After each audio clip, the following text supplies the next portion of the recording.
Lo ha detto il ministro Alfano questa mattina, ha detto che non esiste nessuna ipotesi di confisca dei beni, quindi vuol dire che la partita è chiusa e avevamo ragione. Prendiamo atto che il governo non ha mai considerato una possibilità la confisca degli alloggi sfitti per ospitare i profughi. La puntualizzazione arriva dal governatore veneto Luca Zaia, che ha avuto una conversazione col ministro dell'Interno Angelino Alfano dopo le dichiarazioni del prefetto di Treviso Laura Lega.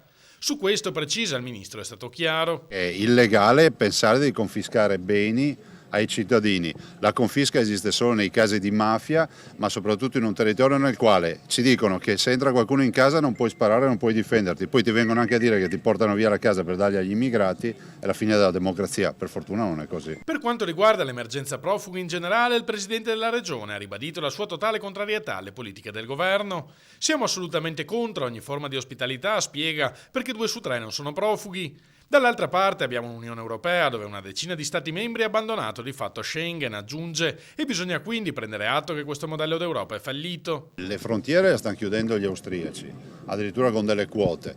Penso che il nostro territorio sta diventando un cul-de-sac, no? L'ingresso via terra dalla Slovenia, quindi dal Friuli Venezia Giulia, con l'aspettativa di poter avere un valico verso nord, che è quello dell'Austria, ad esempio su Tarvisio, tanto per fare un esempio, rischia di non essere più un obiettivo di molti che arrivano qui e si ritrovano ovviamente bloccati nel loro transito verso nord.